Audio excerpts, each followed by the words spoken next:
Good afternoon, St. Francis, and welcome to our Wednesday afternoon prayer. I'm Jane Porcelli, happy to be with you today.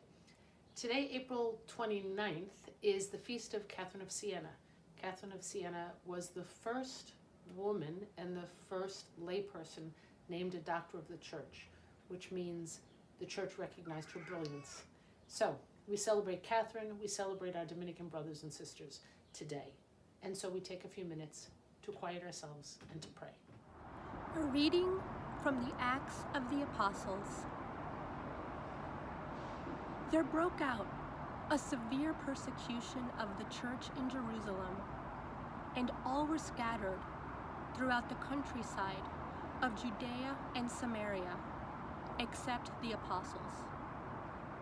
Devout men buried Stephen and made a loud lament over him.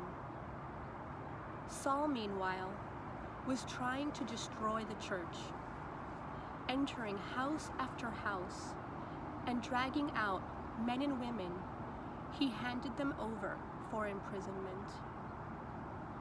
Now those who had been scattered went about preaching the word.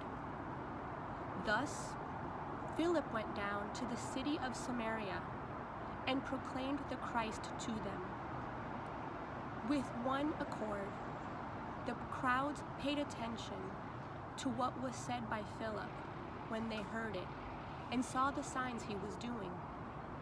For unclean spirits, crying out in a loud voice, came out of many possessed people, and many paralyzed and crippled people were cured. There was great joy in that city.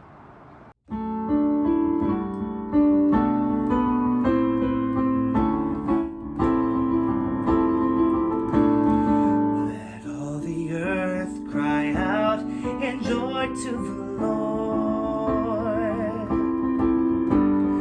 let all the earth cry out in joy to the Lord.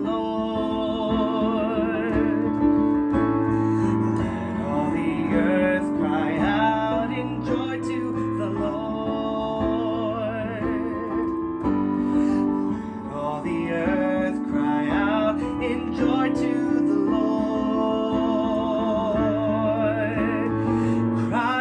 Joy to the Lord, all peoples on earth.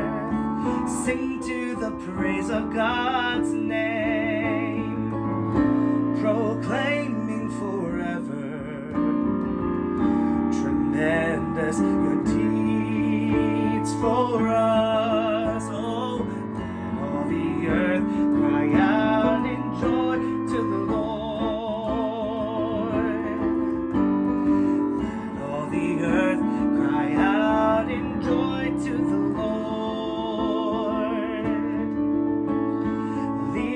People safe through fire and water, bringing their souls to life. We sing of your glory, your love is eternal. Oh, let all the earth cry out in joy to the Lord.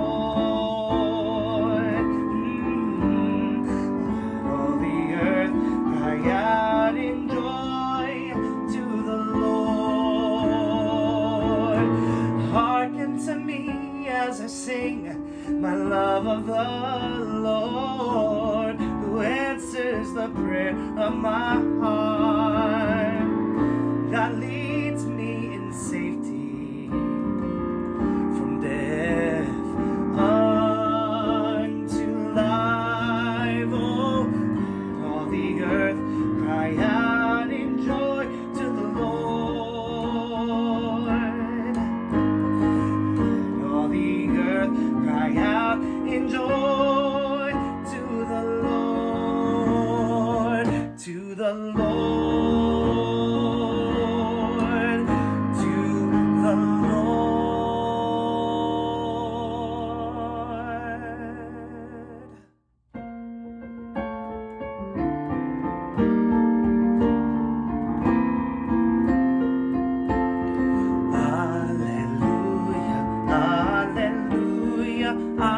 Hallelujah,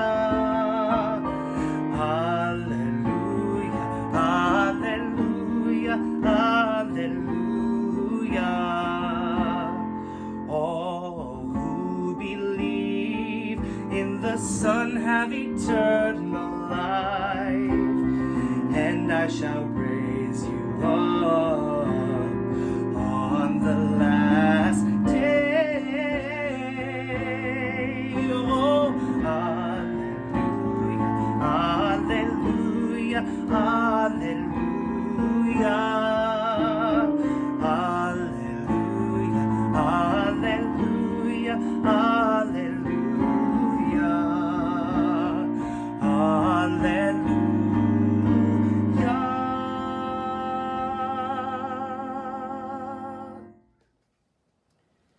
A reading from the Holy Gospel according to John.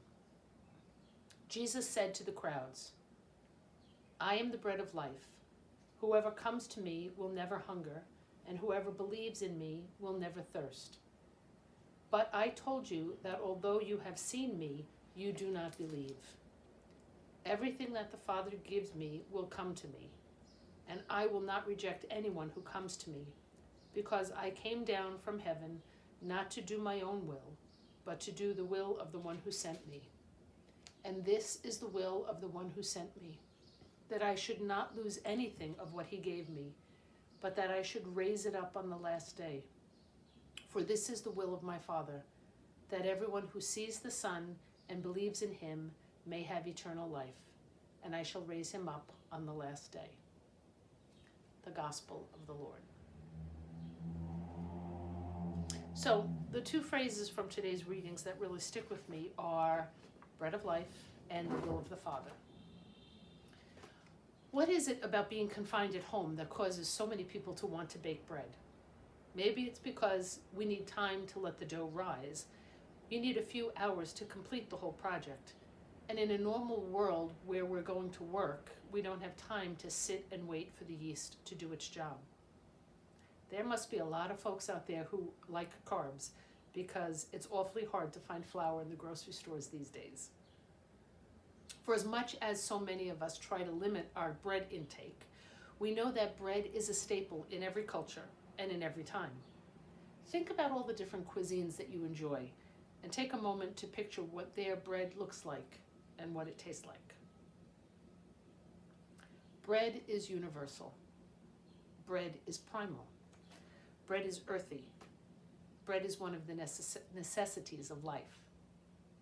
So it's no accident that Jesus calls himself the bread of life. Jesus knew what he was doing when he used that phrase. First of all, in saying I am, he was letting his Jewish listeners connect him directly to the God who was the creator, who used that very same I am to introduce himself to Moses. They understood exactly what he was doing. We need it explained to us. Jesus, in a very subtle way, was claiming his identity, his divinity. By using that phrase, the bread of life, I believe Jesus was saying that he wants to be that important, that vital, that necessary to our very lives. As basic as bread is primary to us, that's how central Jesus wants to be in our lives. Do we have space for Jesus at the very center of our lives? In this gospel, Jesus then goes on to talk about doing the will of the Father. As I took my morning walk today, I kept thinking about that statement. What does it mean for us in the middle of our lives today to try and do the will of the Father? What is God's will for us, for our world, for you or for me? What does it mean to do God's will? And does that change during the day? Does it change every day? I think at its very essence, to do God's will must mean, in some way, to be a loving person. The great commandment is to love one another. Whether home alone or with our families, how can we grow more to be loving persons, and in this way continue to do God's will? If we've learned anything in these last 6 weeks, I hope it's been that being loving isn't really about the big things. It's about the small things, isn't it? That phone call or the letter we write to the person who's home alone and might be lonely. The prayers that we say for the sick and the dying. The simple meals made with care. The times we let somebody else choose the movie for the night. the Zoom conversations we have so we can see each other's faces, the masks and gloves we wear to keep others safe, the moments we look where we can pray together. As we continue to live out our faith this week, let us look for ways to keep our hearts centered on Jesus, our bread of life, and rooted in that center, let us keep discovering what God's will is for us, and to learn better how to be a source of love in our world.